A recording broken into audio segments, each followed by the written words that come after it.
Friends, welcome back to my channel. চলে আসলাম আজকে আরেকটা নতুন ভিডিও নিয়ে। কাছে দূরে, দেশ বা দেশের বাইরে থেকে তোমরা যারা আমার এই ভিডিওটা দেখছো, তোমাদের সবাইকে আমার অন্তর থেকে অনেক ভালোবাসা। আশা করছি তোমরা খুব ভালো আছো এবং সুস্থ আছো।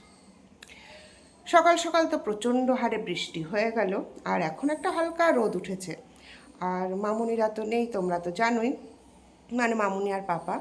তো একটু কাজের চাপটা তো বেরিয়ে গেছে, আর মামুনি থাকলে একটু আমার কাজের চাপটা কম থাকে। তো সুচিত্রা মাসি আছে, তাও খুব একটা অসুবিধা হচ্ছে বলে বলবো না। আর রান্না বান্নার চাপও একদমই কম, সেটা তোমরা ভিডিওতে দেখতেই পাচ্ছ। আসলে পাপা থাকলে কি হয় না, আমাদের জন্য মাছ করতে হয়, পাপার জন্য আবার নিরামিষ করতে হয়। তো আমি আর রাইস থাকলে সেই প্রবলেমটা হয় না, এই একটা তরকারি বানিয়ে নিচ্ছি, হয়ে যাচ্ছে। তবে মামনি পাপা নেই বলে আমি কিন্তু ঘরের অনেক কাজই করছি, এক্সট্রা কাজ। সেটা হচ্ছে ঘরের এক একটা জিনিসপত্র এক এক রকমভাবে মানে গোজা হয়ে হয়ে আছে, সেগুলোকে পরিষ্কার করছি। মানে মেয়েরা তো কি হয় না যে চলো ছুটি পেয়েছি বলে হাত গুটিয়ে বসে থাকবো, মেয়েদের ক্ষেত্রে কিন্তু সেটা হয় না। তবে ছুটি নিয়েছি, মামুনিরা যেদিন গেছে পরের দিন আমি সম্পূর্ণ সারাটা দিন ছুটি নিয়েছি। শুধু রান্না করেছি অল্প, আর খেয়েছি, আর তেমন কোনো কাজ করিনি।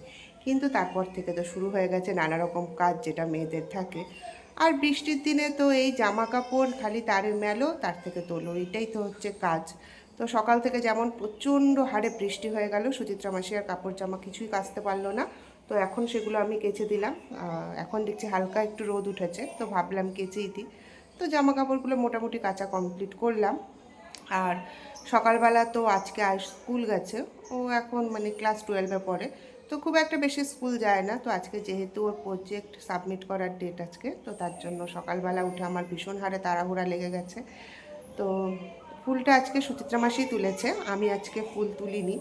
কারণ তারপরে কি হয় না, যে বৃষ্টি পড়ছিল, তো সুচিত্রা মাসিকে বললাম তুমি একটু তুলে দাও, আমি আয়ুষকে দিয়ে আসি, মানে বাসে তুলতে যেতে হয়। তো সেখানেই গেছিলাম। তো আজকে ওকে টিফিন, আজকে একটু লেটও হয়ে গেছে, যেহেতু বললাম পাপা আমুনি নেই, ছুটিতে দিন কাটাচ্ছি আর কি। তো উঠতে একটু লেটই হয়ে গেছে স্কুলে যাওয়ার জন্য। মানে ঘুম আর ভাঙছে না, আর কালকে সারাটা রাত খুব একটা ভালো ঘুম হয়নি। তো উঠতে অনেকটা লেট হয়ে গেছে। তো তার জন্য তো একটু দৌড়ঝাঁপ পড়ে গেছে। তো টিফিনে তো ওকে আজকে আমি তাড়াহুড়া, মানে যেদিন আমার লেট হয়ে যায় সেদিন ওকে কী করি, টিফিনে আমি গোলা রুটি বানিয়ে দিই। তো ওকে তো গোলা রুটি বানিয়ে দিলাম, আর ও তো একদম গোলা রুটি নিয়ে যেতে চায় না। মানে স্কুল থেকে আসলে আজকে চিৎকার চেঁচামেচি হবে, ওকে একটা ভালো কিছু বানিয়ে দিতে হবে আর কি আসার পরে। তো দেখি, ভাবছি কি বানাই আর কি, মানে ওর পছন্দসই আর কি। আর ভাবছি চাউমিনই বানিয়ে দেবো, কেননা ও চাউমিন তো ভীষণ ভালোবাসে। আর আমিও লাঞ্চে চাউমিন খেয়ে নেব, আর ওর জন্য চাউমিন বানিয়ে রেখে দেবো, স্কুল থেকে এসে খাবেও। আর টিফিনে তেমন কিছু খাবো না, খুব একটা খেতে ইচ্ছা করছে না। ওই জলমুড়ি, তোমাদেরকে তো বলেইছিলাম যে আমার শরীরটা ভালো না অত, তো জলমুড়ি খাবো ভাবছি। আর এই হলো রান্নাবান্না, তো কী করবো বললামই। তো ঠিক আছে, চলো পুজোটা দিয়ে নিই, তারপরে কি করছি না করছি সবই তোমাদের সাথে শেয়ার করছি। আকাশের পরিস্থিতি শুধু একবার দেখো, কি অবস্থা, চারপাশটা একদম কালো হয়ে আছে। আর অঝরে তো বৃষ্টি হয়েই যাচ্ছে, মানে বৃষ্টি থামার কোনো ব্যাপার নেই। একটু রোদ উঠছে তো আবার বৃষ্টি, মানে 1 ঘন্টা যদি রোদ ওঠে তো 3 ঘন্টা বৃষ্টি হয়ে যাচ্ছে। তো এই দেখো পুরো আকাশ একদম কালো হয়ে আছে। আর এই দিকটা না আমাদের বাড়ির পেছন দিকটা। তো তোমাদের একটু পেছন দিকটাও ঘুরিয়ে দেখিয়ে নিলাম, মানে আমাদের ঠাকুরের দিক, ঠাকুরের যে মানে ঘরটা আছে তার পেছন দিকটা, এটা দেখতেই পাচ্ছ। আর এই হচ্ছে ঠাকুর ঘর সোজাটা। আর বাঁ সাইডে যে রুমটা দেখতে পাচ্ছ সেটা হচ্ছে নিত্যদিনের পুজো হয়। আর এই পাশ দিয়ে উঠে যাচ্ছে ওপর দিকে সিঁড়ি, আর নিচে নেমে যাচ্ছে সিঁড়ি।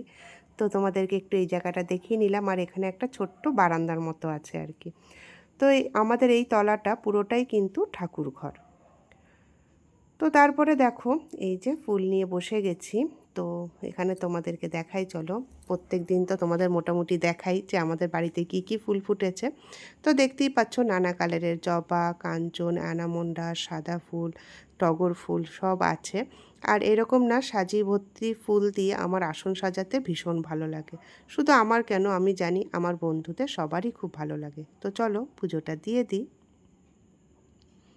তো এই যে পুজো দেওয়া আমার কমপ্লিট হয়ে গেছে, আর আসন সাজানোও কমপ্লিট হয়ে গেছে।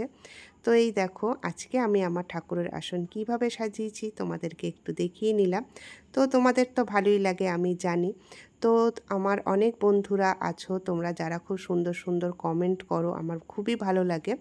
আর এখন না জানো তো অনেক কাঞ্চন ফুল গাছে ফুটছে, মানে এই যে যে ঘিয়া কালারের কাঞ্চন ফুলটা সেইটা প্রচুর হারে ফুটছে। তো ভীষণ ভালো লাগে ফুলটা পেরে আর কি আমি মানে সাজাবো আসনটা।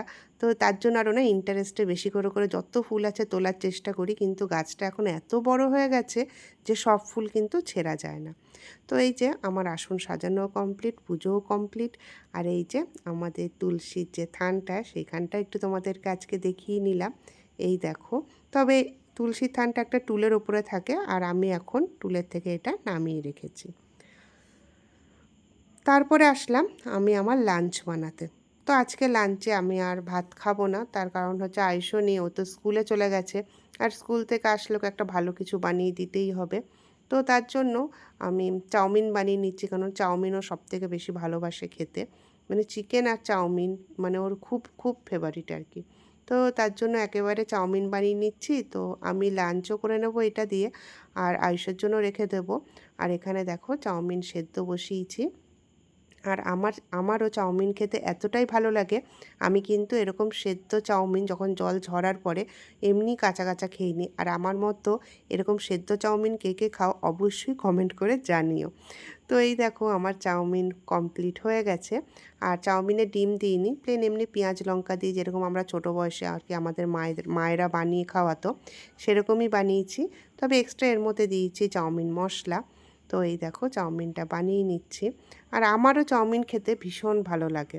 তো আয়েশকেও দিতে হবে, আমাকেও খেতে হবে কিছু। তো আর ভাত তরকারি কিছু বানালাম না, চাউমিন দিয়ে আমার আজকে লাঞ্চ হয়ে যাবে। তো শুধু চাউমিন খাবো সেটা না, তার সাথে আবার কি খাচ্ছি তোমাদেরকে দেখাই চলো। এই দেখো দুটো ডিম সেদ্ধ দিয়েছি। আর আয়ুষ যখন আসবে তখন ওকে আমি গরম গরম ডিম সেদ্ধ বানিয়ে দেবো বলে ওটা আর বানাইনি, কারণ ওর আস্তে আস্তে 5টা বেজে যাবে, তো ঠান্ডা হয়ে যাবে, ভালো লাগবে না ঠান্ডা ডিম সেদ্ধ।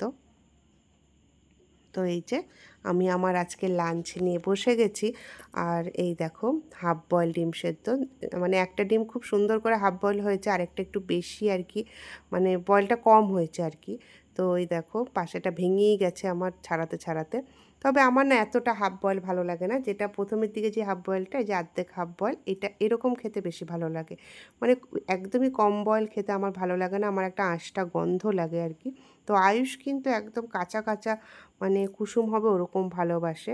তো কাঁচা কুসুম থেকে মনে পড়ে যে আমি যখন ছোট ছিলাম তখন আর কি আমি ওই হাঁসের ডিম এরকম কাঁচা কাঁচা খুব খেতে ভালোবাসতাম। তারপরে চলে আসলাম ডিনার বানাতে। আর এটা কি বানাচ্ছি অনেকেই ভাবছো যে এটা কী জিনিস বানাচ্ছে। আসলে এটা হচ্ছে মানে কষা কষা ডিম দিয়ে আলুর দম বানাচ্ছি। এবার তোমরা অনেকেই ভাববে যে এটা কী আলু। এই আলুটাকে দেখো বলা হয় হচ্ছে, কেউ বলে ক্যাপসুল আলু, কেউ বলে জলপাই আলু। আমি সেই যে অনেক দিন আগে তোমাদের সাথে ভিডিও শেয়ার করেছিলাম, আমি জলপাইগুড়ি গেছিলাম, তখনই কিন্তু আমি ওখান থেকে এই ক্যাপসুল আলুগুলো এনেছিলাম। তখন তোমরা হাসবে আর কি, আমি জলপাইগুড়ি থেকে 7.5 কেজি আলু নিয়ে এসেছিলাম। তো এই ক্যাপসুল আলুও এনেছিলাম, আর তার সাথে ছোট আলু যেটা ঠিকরি আলু সেটাও এনেছিলাম। তো এই আলুগুলো না নষ্ট হয় না, তো নষ্ট হয় না বলবো না, মাঝে মাঝে অনেকটাই নষ্ট হয়ে গেছে, আমরা বেছে বেছে রাখি আর কি, মানে খোলা জায়গায় মেলে রাখি, আর যেটা যেটা নষ্ট হয় তুলে তুলে রাখি, একবারে তো সব খাওয়া সম্ভব না। 7.5 কেজি আলু মানে এত ছোট ছোট আলু, 7.5 কেজি মানে কতটা বুঝতেই পারছো। আমাকে এক দিদিভাই জিজ্ঞাসা করেছিল যখন আমি ওই ডিম দিয়ে ছোটো আলু বানিয়েছিলাম যে তুমি এই সময় কি করে ছোটো আলু পেয়েছো। তো তোমাকে বলি যে এই আলুটা আমি জলপাইগুড়ি থেকে এনেছিলাম অনেকগুলো। তো এই আলুগুলো অনেক দিন থাকে আর কি, নষ্ট হয় না। তো আমরা ওরকম বাঁচিয়ে বাঁচিয়ে আর কি এখনও রেখে রেখে খাচ্ছি। তবে আমি গেছিলাম সেই এপ্রিল মাসে, এখনও কিন্তু সেই ছোটো আলু আমারও এখনও বাড়িতে আছে। তো রেখে রেখে খাচ্ছে, আর ওই যে বললাম নষ্ট হয় না আর সাবধানে রাখতে হয়। তো ঠিক আছে আর বেশি বাড়ালাম না, এই পর্যন্তই রাখলাম, পরের দিন আবার আসছি।